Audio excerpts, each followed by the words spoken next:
Hello everybody, welcome back to Cure for the Common Game. Today, in deck number 487, we're going to continue with the Eldraine with Ayara, first of Locthwain. Now she's 3 mana for a 2/3 Elf Noble.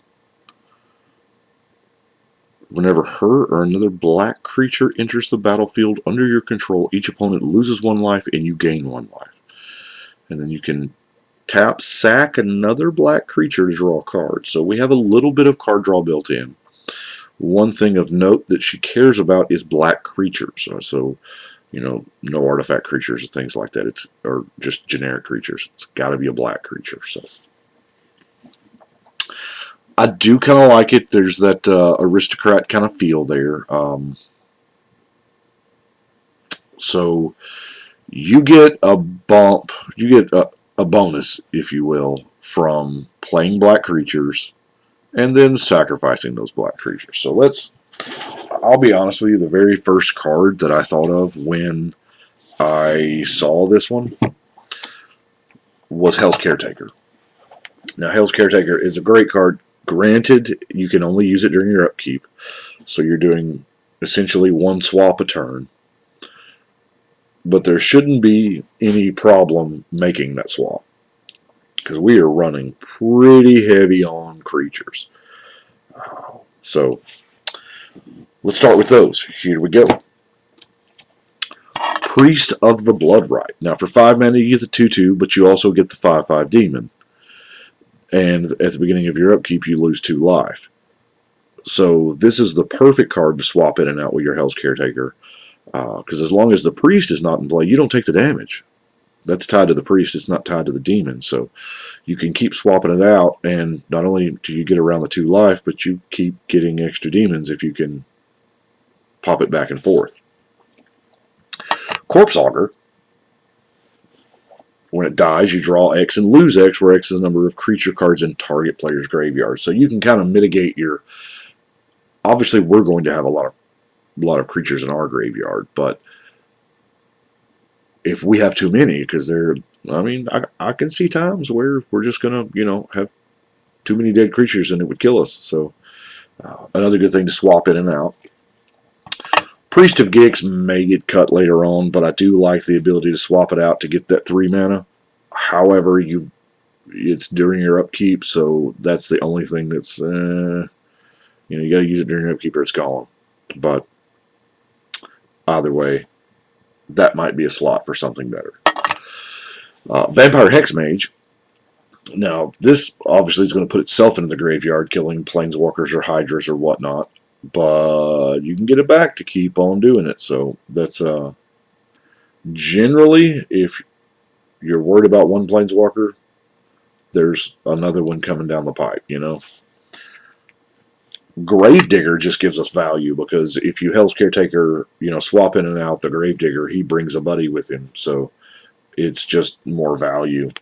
Howling Banshee's going to do the 3 to everybody.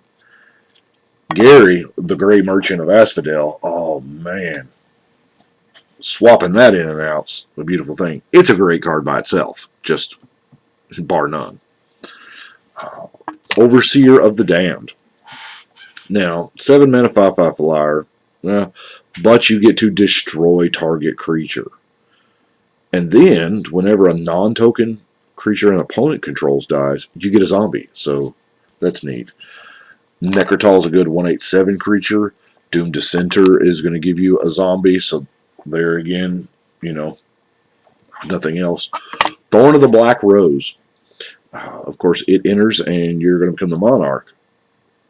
Now, the Monarch can get taken from us, but I'll just swap it back and I'll become the Monarch again. So, Zathrid Necromancer. It or another humans, we've got our fair share of humans in the deck. I don't have a number right off the top of my head. The deck list, as usual, is over on Architect. But you get 2/2 zombies. Now, Swarm of the Bloodflies, I really love, because we are playing a deck that's all about, sacrificing creatures, playing creatures, And whenever another creature dies, put a 1/1 counter on it. Yeah, I know, it's a 5 mana 2/2 flyer to start off with. but I just don't see it staying that way very long. Especially if you've got something like Dread. Dread, just a creature hits you, it dies. Sure. Sign me up. Soul of Innistrad. 6 mana, 6/6. Of course, 6/6 has got to have Death Touch, right? But I like the fact you can spend 5 mana to get 3 creature cards from your graveyard to your hand. That's pretty neat. Real close to the Champion Stray Souls. 5 mana, sack X creatures, get X creatures. You kind of swapping them back and forth that way. Kind of a Gigantor Hell's Caretaker, if you will. Defiant Bloodlord. You gain life. Your opponent loses that much life. Now, Flesh Writher is a creature version of a tutor. It does cost 4. It is, to date of recording this, it is the only creature that has Transfigured. It's one of those.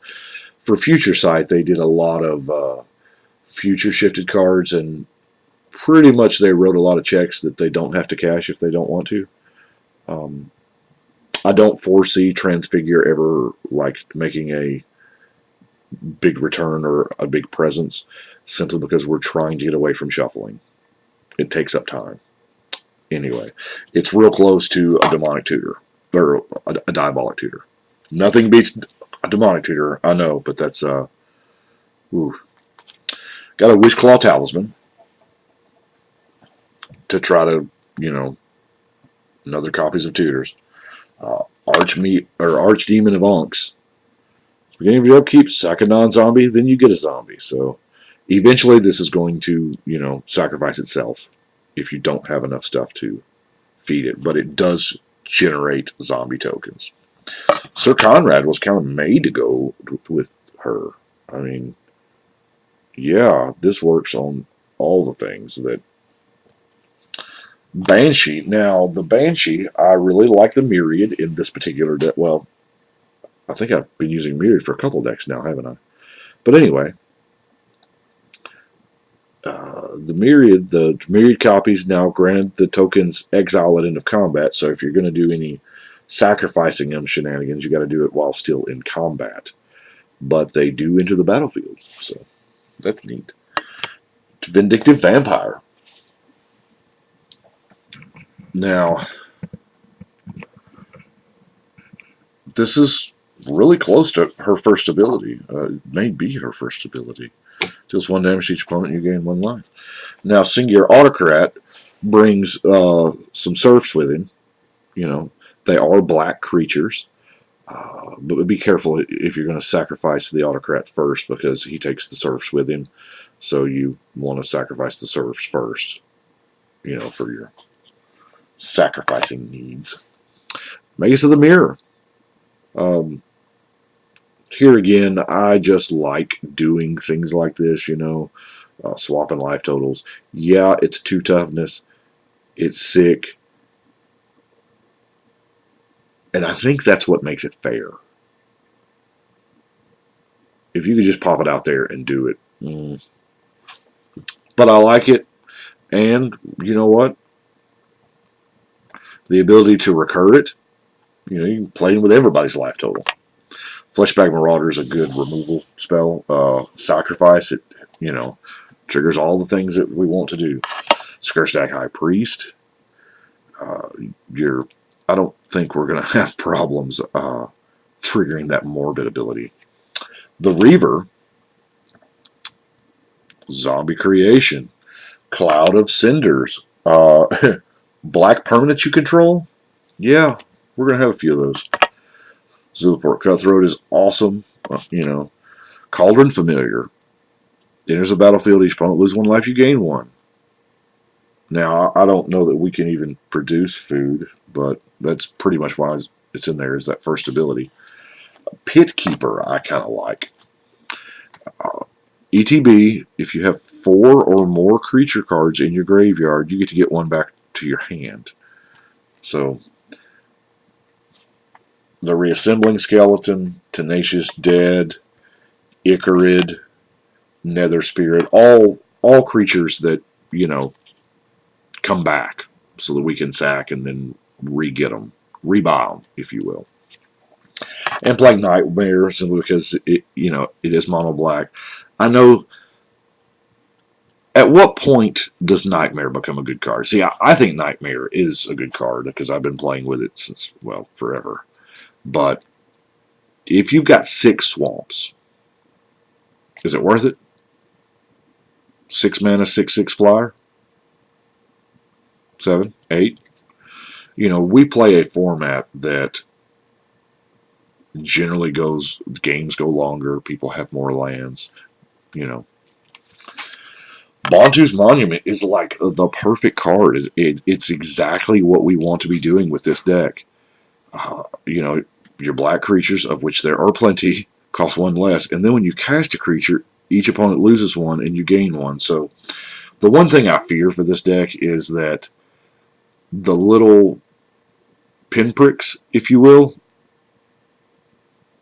get annoying quickly, and you might just annoy yourself out of the game. I don't know.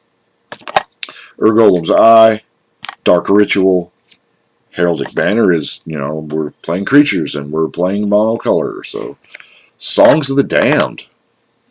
Songs of the Damned is, where? It is going to be really good in this particular deck. It's, it's one of those mana ramps that's not good in the early game. You want it late game when your graveyard is full and you need that mana to do something ridiculous. Not a lot of actual card draw since it is kind of built into our commander. Our commander is only 3 mana. So we've got Sign in Blood, Painful Lesson, and Pendant of Prosperity. Now, Benny, I don't think I've talked to you all about Benny. He is a commander writer. He's been writing about Commander for 13 years on various websites, and he has written over 2 million words. And if you don't follow him on Twitter, go follow him on Twitter. I think it's Benny 2 million words is what his name is now. I can't think of his actual Twitter handle. But anyway, he posted this up, and he's like, so what does everybody think about this since it, we actually got our hands on it and started playing with it? Well, I haven't played with it, so we're going to try it. It may work, it may not.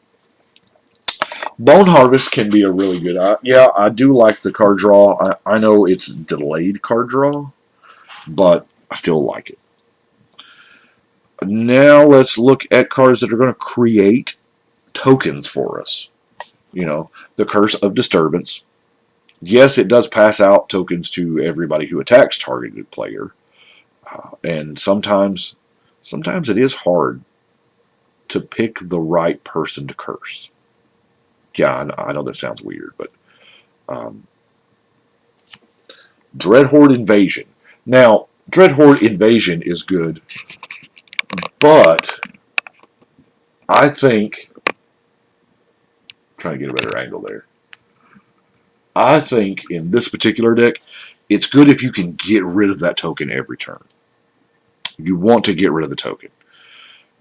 Because the last thing that you want to do is miss a token creation. You're just making your last turn's token a little bigger. So the idea is keep sacking that token every turn so that you're not essentially missing that comes into play trigger. Breeding Pit. Now this Breeding Pit has seen better days. It's a 5th edition version, and it's seen some love, y'all. But it does create 0/1 thralls. Granted, it ties up 2 mana as long as you want it to, but it does create a renewable creature resource, Army of the Damned, just kind of 8 mana army in a can. You get 13 zombies. That's a whole lot of enter the battlefield triggers, right? But I want to talk about Plague of Vermin. Yeah, any player may play any amount of life. Repeat this process until no one pays life. Each player gets a 1/1 rat creature token for each life he or she paid this way. So, This is one of those, we can pay a substantial amount of life and get the tokens to get that many triggers. Yeah, it gives your opponents, but your opponents are not getting the same benefit that we're getting. So, just want to look up Marchesa's Decree. There again, you become the monarch. But whenever a creature attacks you or a planeswalker you control, they lose 1 life. So it disincentivizes people from attacking you. Ever After. Boy, this sounds like a card that should have been in Eldraine, right? You get 2 creature cards from your graveyard to the battlefield. They become zombies. And black zombies in addition to whatever else they are. And then you put this on the bottom. So, I like it. It's double reanimation for 6. But I want to talk about Cauldron of Eternity because it feels like Cauldron of Eternity. I don't know. I'm just not sold on it. The card feels like it works against itself. Because, okay, it's 12 mana, but it costs 2 less for each creature in your graveyard. So if you've got 5 creatures, you can play it for double black. Okay. But from that point on, you can't. Whenever a creature you control dies, which is kind of what we're wanting to do, it gets put on the bottom of its library, so it's not there in the graveyard straight chilling, waiting to be reanimated. And then, of course, 3 mana and tap, pay 2 life to return target creature from your graveyard to the battlefield, sorcery speed. I don't know. I'm playing it because simply I want to see how it works. I want to see how busted it is or how not. You know what I'm saying. What we got? Here, we'll do these 5 non-basics left. Some Polluted Mire, Barren Moor for our cycle lands, the Rogue's Passage, Witch's Cottage, get the creature back, and Castle Battle Cruiser, or Castle Locthwain. Well, I don't know. The opportunity cost in running it is really, really low, yeah. And I can see times when you're just out of cards and, it's just costing you 1 life. Hey, no big deal. And that's kind of why it's in there. I've got it. It seemed like a good deck to put it in. So, let's get some removal. Of course, we have the Witch's Vengeance, just in case we run across a tribe that bothers us. Yahenni's Expertise is real close, but you get the 3-drop for free. Bone Shredder. Now, what I love about Bone Shredder is it does terror something when it comes into play, but it also has Echo, so it's going to kill itself the next turn. Shriek Maw can possibly kill itself the turn you play it, because that's awesome. You cast the Shriek Maw as a terror, it comes in, does its thing, dies, and it's there for you to bring back with your Hell's Caretaker later. Corrupt, mono black, we're playing a lot of swamps, A Doomblade, and lastly is a Murder. That is what we've got for this particular one. I may have to watch my camera angle here. I'm still wearing my work shirt. I didn't realize it until I saw the red, so I have to keep the company name out. But zombie tokens on there.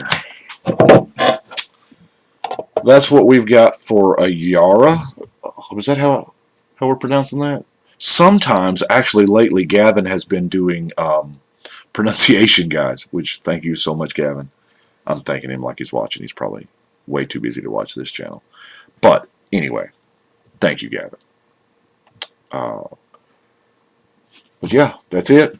And that is the end of deck number 487. Are we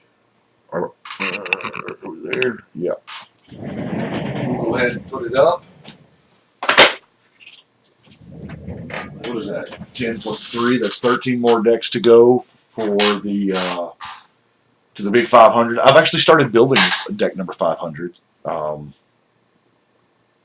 Just started, actually. And I think I think I'm going to break one of my own rules. I really do. Yeah, I'm going to play with a card I don't normally play with. And while there have been, y'all have seen decks like in the way past, I don't know, 200-300 decks ago maybe, that I've played with it. I have since taken them all out of every deck as I've come across them while listing the decks for Architect. So I'm going to play with it, and I'm probably going to leave it in there. Yeah.